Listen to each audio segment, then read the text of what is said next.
प्रश्नावली 3.2 का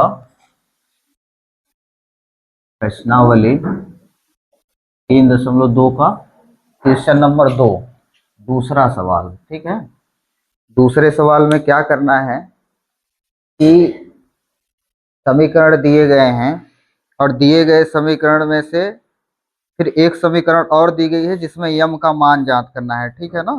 पहले तो समीकरण है 2x प्लस 3y बराबर 11। क्या है? 2x प्लस 3y बराबर 11। फिर 2x माइनस 4y बराबर -24। ये दो ठो समीकरण दी गई है। इससे पहले x और y के मान ज्ञात करने हैं। फिर एक समीकरण और दिया है जो कि क्या है, y बराबर mx प्लस 3। तो इस समीकरण में x और y के मान रख करके यम का मान ज्ञात करना है। ठीक है, ये करना है। ठीक, कोई दिक्कत? इसको प्रतिस्थापन विधि से हल कर लें। ये जो समीकरण 1 है, ठीक है, ये समीकरण 1 और ये समीकरण 2। ठीक है ना। इसको तो मिटा देते हैं, फिर लास्ट में लिख देंगे y बराबर। ये समीकरण 1 और ये समीकरण 2। ठीक है। प्रतिस्थापन विधि से हल कर ले तो सबसे पहला काम क्या होता है, समीकरण 1 से। समीकरण समीकरण 1 से करेंगे तो क्या होगा, 2x प्लस 3y बराबर 11। 3y को बराबर के उधर ले जाएं तो 2x बराबर, फिर 2 को भी बराबर के उधर ले जाएं क्योंकि सिर्फ हमको x का मान चाहिए। x बराबर 11 माइनस 3y। ठीक है, ये समीकरण बन गया।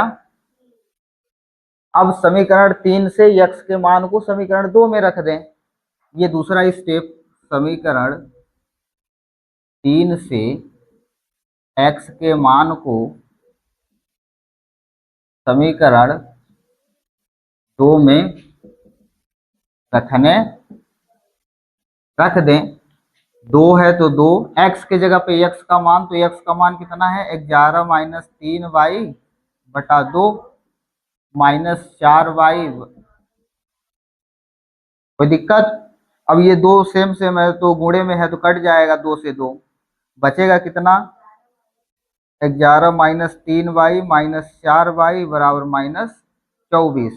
अब देखो ये माइनस माइनस प्लस हो जाएगा तो 3y और 4y मिलकर के कितना होगा, -7y। और ये जो 11 है बराबर के उधर चला जाएगा तो -24 ये हो गया। अब देखो 7y -7y बराबर, इनको जोड़ दें तो माइनस माइनस प्लस, तो 4 1 5, -7 को उधर ले जाए तो y बराबर -35 बटा, तो माइनस से माइनस कट गया, 7 से ये 35 कट गया, 7 1 7, 7 पना, तो y का मान कितना आया। अब y के मान को y के समीकरण 3 में रखने पर, समीकरण 3 में रख दें। समीकरण 3 है x बराबर 11 माइनस 3y बटा 2। तो x बराबर 11 माइनस 3, y की जगह पे y का मान कितना है, 5 और बटे में 2। तो ये हो गया x बराबर 11 माइनस 5 और बटा 2। 11 अब देखो ये हो जाएगा, 15 में से 11 गया, -4 बटा 2। तो x बराबर हो गया 2 दूनी 4, तो माइनस का 2 आएगा। ठीक है, समझ में आया। x बराबर -2 आ गया। अब देखो हमें x और y के मान उस समीकरण में रखना है जो y बराबर mx प्लस 3 लिखा था। ठीक है ना।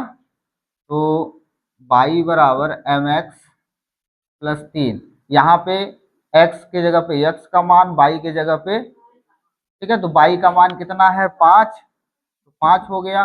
और m x के जगह पे x का मान -2 और ये प्लस, अगले आगे हल करो तो 5 बराबर -2 का गुणा इसके साथ हो जाएगा तो -2m, और ये +3 को बराबर के इधर ले आओ तो क्या हो जाएगा,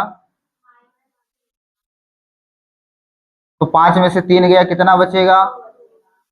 तो 2 माइनस 2m, और -2 को इधर ले आओ तो बटे में हो जाएगा 2/-2, तो कट जाएगा ये, तो बराबर 1, यानी कि m बराबर कितना आ गया?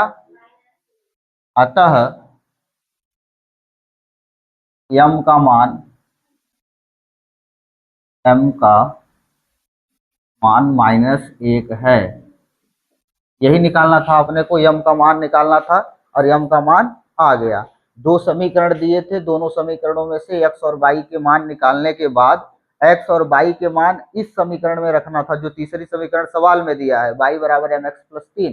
तो वाई की जगह पे वाई का मान, एक्स की जगह पे एक्स का मान रख करके हल कर दिए, तो एम का मान निकल आया। ठीक है, कोई दिक्कत? सेम टू सेम प्रतिस्थापन विधि ही थी, बस एक समीकरण एक्स्ट्रा दे दिया था और उसमें रख के मान निकालना। ठीक है, कोई दिक्कत? चलो इसको लिख लो। तीसरे का पहला नंबर क्या है? सवाल है कि दो संख्याओं का अंतर 26 है। ठीक है, क्या सवाल है कि दो संख्याओं का अंतर 26 है, पहली संख्या दूसरी संख्या की 3 गुनी है, तो वो संख्याएं जांच कीजिए। ठीक है ना? क्या जांच करना है? संख्या जांच करना है। कौन कौन सी संख्या? 2 ठो संख्याएं हैं। ठीक है, कंडीशन क्या क्या दी है कि पहली संख्या, पहला शर्त तो दोनों संख्याओं का अंतर कितना है?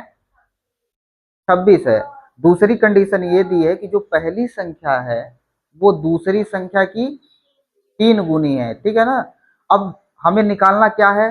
2 ठो संख्याएं निकालनी है, और बताए थे कि ऐसे सवालों को जो अपने को निकालना होता है उसको मान लेते हैं। हमको क्या क्या निकालना है?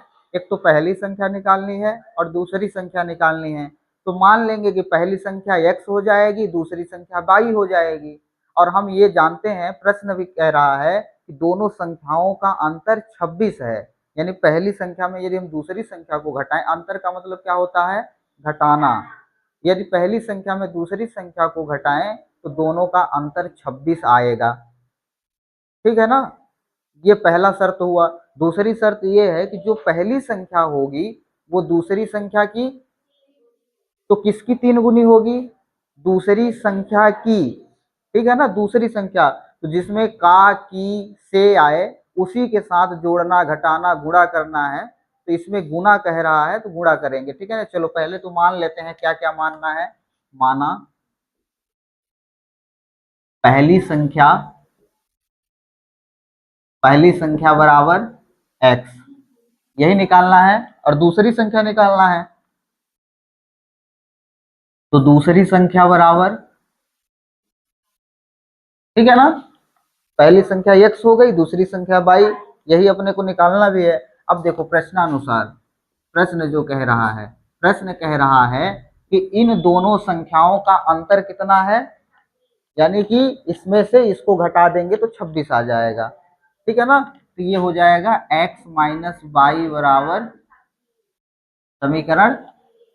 कोई दिक्कत? फिर से पुनः दोबारा क्या कह रहा है अगली कंडीशन में कि जो पहली संख्या है वो दूसरी संख्या की 3 गुनी है। पहली संख्या दूसरी, किसका 3 गुना है? दूसरे वाले का। तो दूसरे वाले में 3 का गुणा करना है। ठीक है ना? तो जो ये पहली संख्या हो गई, दूसरी संख्या की कितनी गुनी है? दूसरी संख्या 22 हो गई, और इसका 3 गुना है। ठीक है ना? तो x बराबर कितना हो गया? ठीक है, ये समीकरण 2 बन गया। ठीक है, अब देखो ये तो इसमें समय प्रतिस्थापन विधि से ही करना है, लेकिन अब इसमें x का मान तो पहले से दिया है, तो समीकरण 3 तो बनाने नहीं है, सीधे x के मान को समीकरण 1 में रख दें। ठीक है ना? तो क्या करें कि समीकरण 2 से x के मान को समीकरण 1 में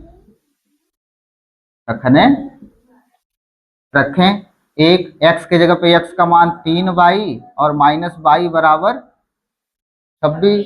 तो 3y में से 1y घट जाएगा तो 2y होगा बराबर 26। अब 2 को उधर ले जाएं तो ये हो जाएगा y बराबर 26 बटा, तो y बराबर 13 आ गया। अब बाई का मान 13 आ गया, यानी कि दूसरी संख्या बाई 13 हो गई। तो पहली संख्या निकालना है, तो पहले बाई के मान को समीकरण 2 में रख दें। बाई के मान को समीकरण 2 में रखने पर रख दें। बाई का मान x बराबर 3, बाई है तो बाई की जगह पे बाई का मान कितना आया, तो x बराबर 13 तिया, तो पहली संख्या 39 आ गई, दूसरी संख्या यही अपने को निकालना था। ठीक है, शर्त के हिसाब से देख भी लो कि यदि इसमें इसको घटाएं तो 26 आएगा। जो पहली संख्या है दूसरी संख्या का 3 गुना है, यानी इसका हम 3 गुना कर दें तो इसके बराबर हो जाएगी, है कि नहीं है। ठीक है, लास्ट में लिखेंगे कि अतः पहली संख्या बराबर 39 और दूसरी संख्या बराबर 13 है। ठीक है ना, ये ऐसे आ गया। ठीक है ना, देखो कितना सरल है, कठिन तो नहीं है, बन जाएगा। सवाल क्या कह रहा है वो समझ में आया। सबसे बड़ी बात यह है कि सवाल क्या बोल रहा है ये समझें, और क्या निकालना है। यदि इतना समझ में आता है तो फिर समीकरण यदि बना लिए तो फिर तो हो ही जाएगा। ठीक है ना, प्रतिस्थापन विधि सीख लिए हैं। ठीक है, कोई दिक्कत। चलो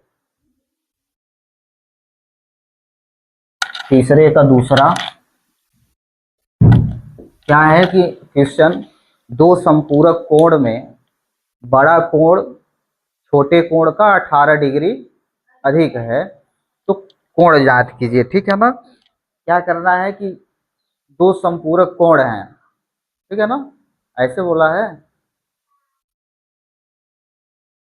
दो दो संपूरक कोणों में बड़ा कोण जो है छोटे कोण का 18 डिग्री अधिक है, तो कोण जांच कीजिए। ठीक है, देखो संपूरक कोण पहले हमको पता होगा तब तो आगे कर पाएंगे। संपूरक कोण क्या होता है कि दो कोणों का योग जब 180 डिग्री आता है तब उसे संपूरक कोण कहते हैं। यानी कि दो ऐसे कोण जिनको जोड़ें तो 180 डिग्री फिक्स आए, उसे संपूरक कोण कहते हैं। ठीक है ना, अब उसमें से एक बड़ा कोण है और एक छोटा कोण। कंडीशन हमको ये कहता है, यानी शर्त ये है सवाल का कि जो बड़ा कोण है छोटे कोण से कितना अधिक है, 18 डिग्री अधिक है। ठीक है ना, ये इस प्रकार से।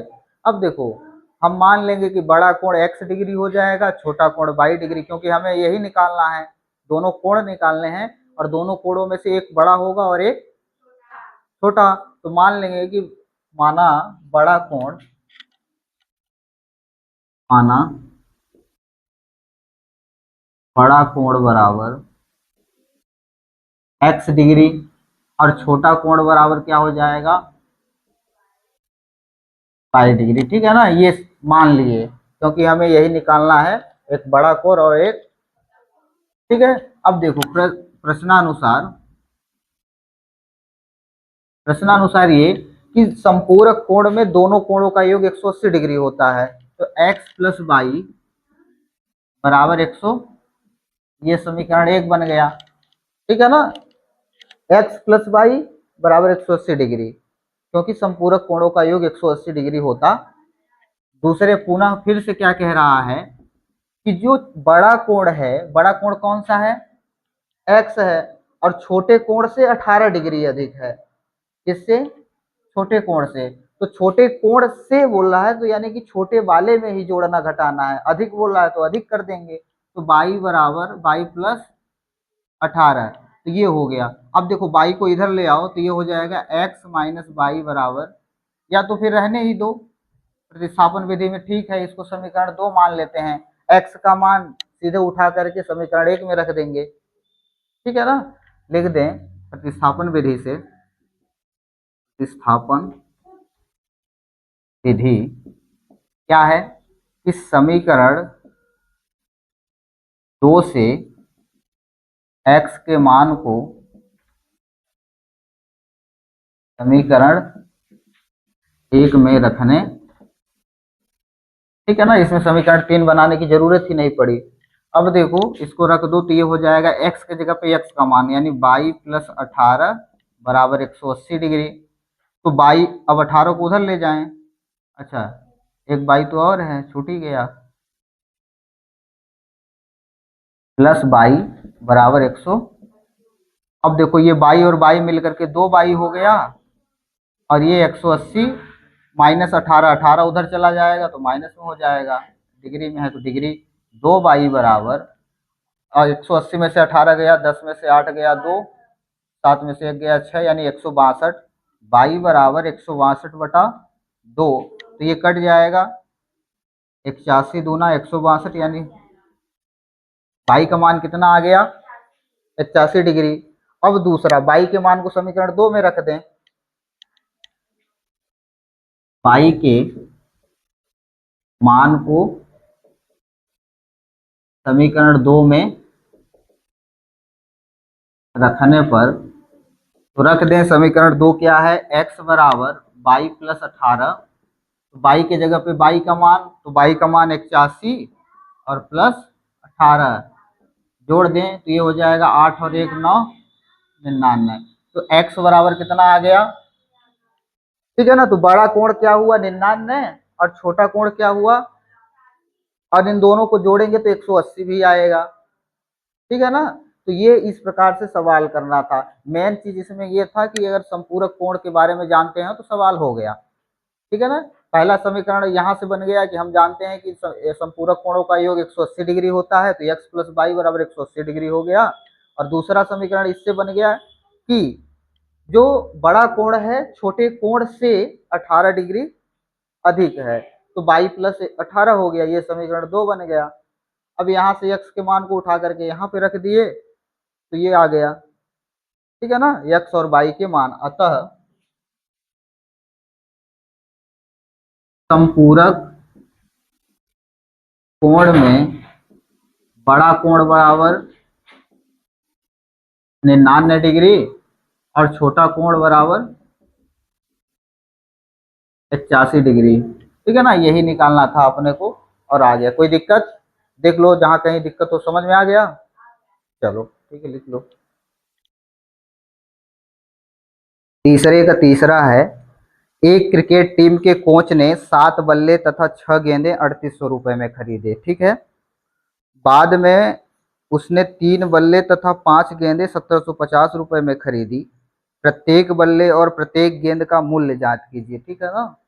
यानी कि क्या निकालना है अपने को?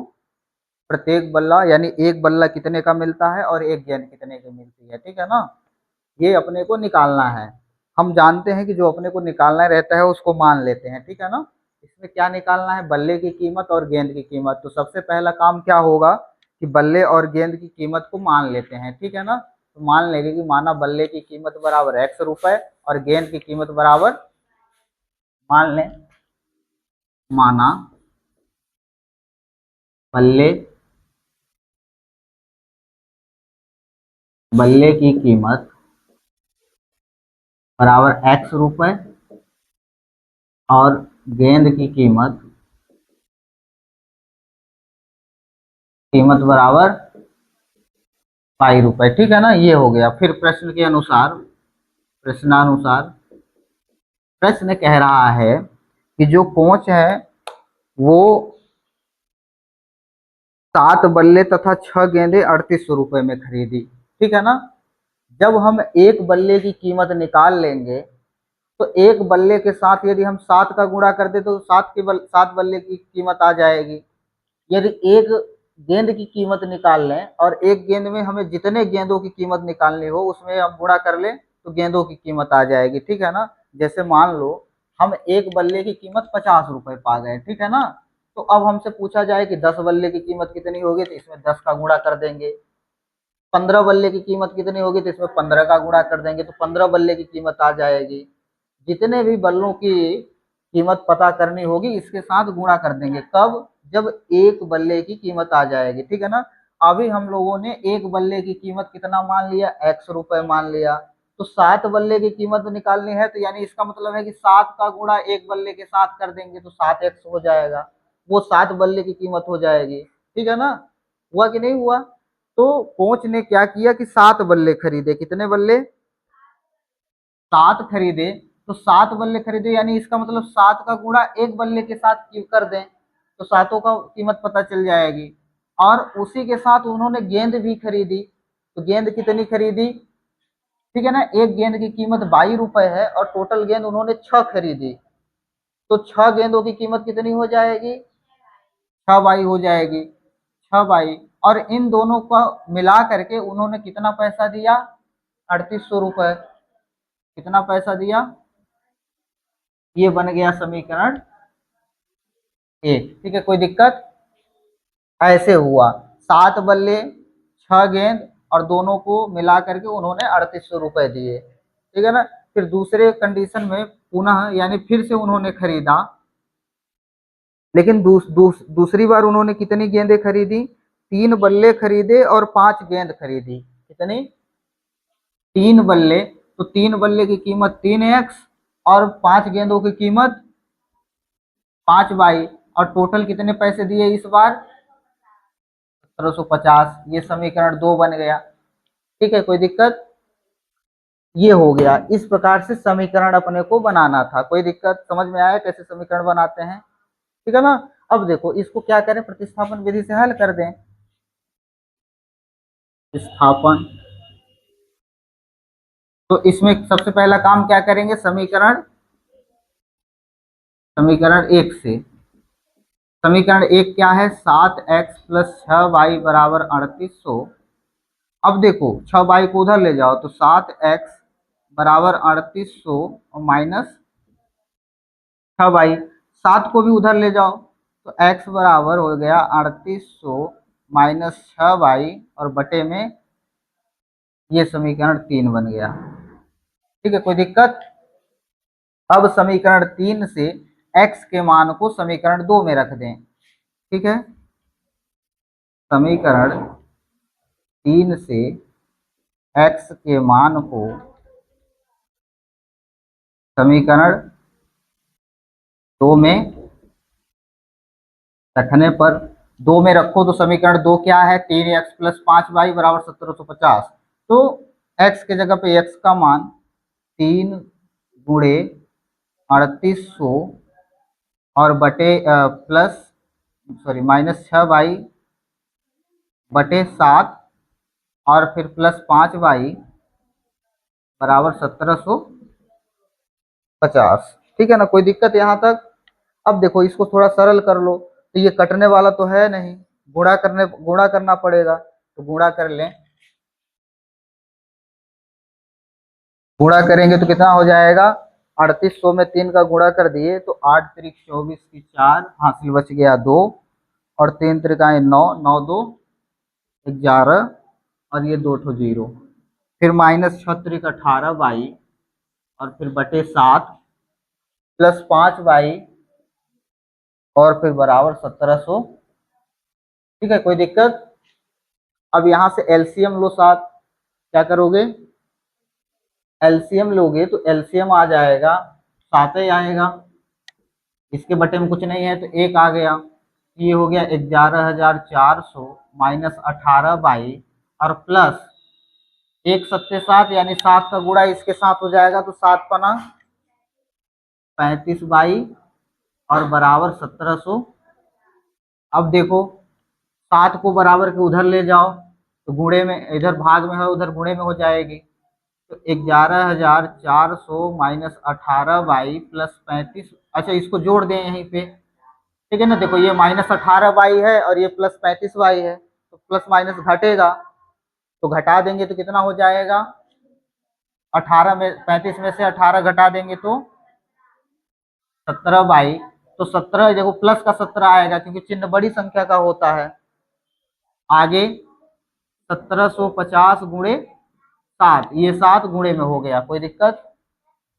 अब देखो गुणा कर लो यहाँ पे, तो ये हो जाएगा 7 शून्य शून्य, 7 पन्ना 35 की 5 हासिल 3, 7 सत्ते 49 और 3 52 की 2 हासिल 5, 7 एकम 7, 7 5 12,250 आ गया। अब 11,400 को बराबर के उधर ले जाएं तो इधर प्लस में है उधर जाएगा तो माइनस में हो जाएगा, 11,400 और ये 17 बाई आ गया। अब देखो 17 बाई बराबर घटा दें इसमें से इसको, तो 0, 5 में से 0 गया 0, 5, फिर 12 में से 4 गया 8, फिर 1 में से 1 गया कुछ नहीं, फिर 1 में से 1 गया कुछ नहीं, ठीक है ना। ये 850 आ गया, ठीक है, कोई दिक्कत। अब देखो y बराबर कितना होगा, 850 बटा 17, 17 भाग में चला गया, काट दो तो 17 पची 85, यानी कि y का मान कितना आ गया, 50 रुपए, ठीक है ना। y का मान कितना आ गया। अब y के मान को समीकरण 3 में रख दें, y के मान को समीकरण 3 में रखने पर, तो समीकरण 3 क्या है, x बराबर 3800 माइनस 6 गुणे बाई की जगह पे बाई का मान कितना 50 और बटे आगे 3800 माइनस 6 पंचे 30 यानी कि 300 और बटे 7, आगे 3800 में 300 घटा दोगे तो कितना बचेगा, और बटे 7, तो इसको काट दो तो 7 पना 35, यानी कि कितना आ गया, तो x बराबर कितना आया, यानी कि एक बल्ले का कीमत 500 रुपया और एक गेंद की कीमत 50 रुपए, यही तो अपने को निकालना था। यानी कि बल्ले की कीमत निकालनी थी, एक बल्ले की कीमत और एक गेंद की कीमत, ठीक है ना। तो वही आ गया, लास्ट में लिख देंगे अतः एक बल्ले की कीमत बराबर 500 रुपए और एक गेंद की कीमत बराबर 50 रुपए, ठीक है। यही निकालना था अपने को, कोई दिक्कत है इसमें, समझ में आया। मेन चीज समीकरण है, समीकरण बन गया तो प्रतिस्थापन विधि से हल कर लोगे, ठीक है, कोई दिक्कत। कैलकुलेशन कहीं पे दिक्कत होगी अपने से करो, कहाँ पे नहीं, क्या समझ में नहीं आया है फिर बताओ, ठीक है ना। गुणा भाग अपने से करो।